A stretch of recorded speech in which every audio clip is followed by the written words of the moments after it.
આપણા ઘરે જે કંકોત્રીઓ આવે છે એ કેવી સરસ હોય છે, જુઓ જોઈ, હે ને? તો આ જે કંકોત્રી આવે છે એને જ આપણે રિટર્ન કેવી રીતે કરી શકાય, ચાલો જોઈએ. તો સૌપ્રથમ આપણે ફૂટપટ્ટી, પેન્સિલ, કાતર અને ફેવિકોલનો ઉપયોગ કરીશું. તો એમાં આપણે જે આપણી કંકોત્રી આવે છે એને ફૂટપટ્ટીથી સૌથી પહેલા માપી લઈશું. માપી બંને બાજુથી અને આ રીતે એને વાળી દઈશું. જોઈ શકો છો તમે, મેં આ કંકોત્રીને વાળી દીધી છે. પછી એને પેન્સિલથી બંને બાજુ લીટા કરીશું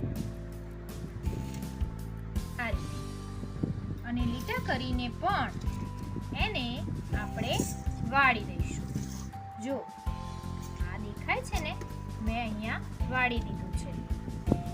બંને બાજુથી વાળીને પછી એને કટ કરી દઈશું. જો અહીંયા મેં એક કાર્ડ લીધું છે અને એને કટ કરી દીધું છે.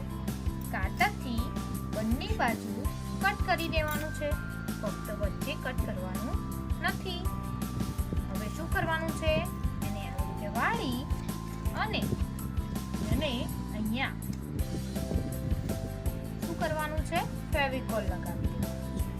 આ રીતે ફેવિકોલ લગાવી દેવાનું, બંને બાજુ ફેવિકોલ લગાવી દેવાનું અને આને ફોલ્ડ કરી દેવાનું છે. આ રીતે ફોલ્ડ કરી અને એને આ રીતે વાળી દેવાનું છે. જો કેટલું સરસ લાગે છે, હે ને? તો આ જ રીતે આપણે બહુ બધા જ કાર્ડ્સ બનાવી શકીએ છીએ. જો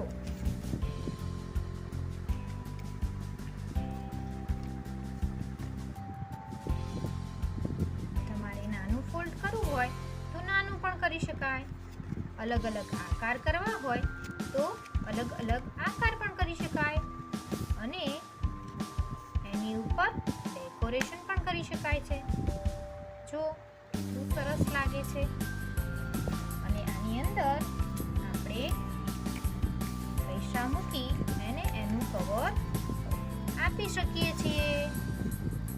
જુઓ કેટલું સરસ લાગે છે. જુઓ આ રીતે મેં ઘણા બધા કાર્ડ બનાવેલા છે, દેખાય છે ને? ખૂબ સરસ. આ રીતે તમે બનાવી શકો છો કાર્ડ. સાદું અને સિમ્પલ, કેવું સરસ લાગે છે કાર્ડ.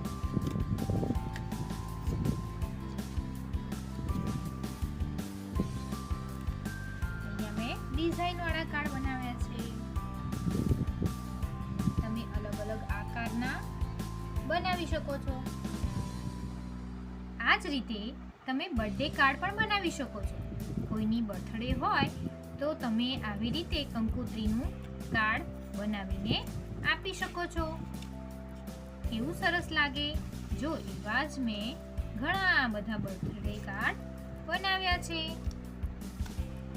તમે એને પણ ડેકોરેશન કરી શકો છો અને તમે હેપી બર્થડે લખીને આપી શકો છો. તમારી કંકોત્રીમાં જે દોરી આવે છે એ દોરીનો પણ અલગ અલગ રીતે ઉપયોગ કરી શકો. અને તમને ખબર છે, આ કંકોત્રીથી તમે બુકલેટ પણ બનાવી શકો છો.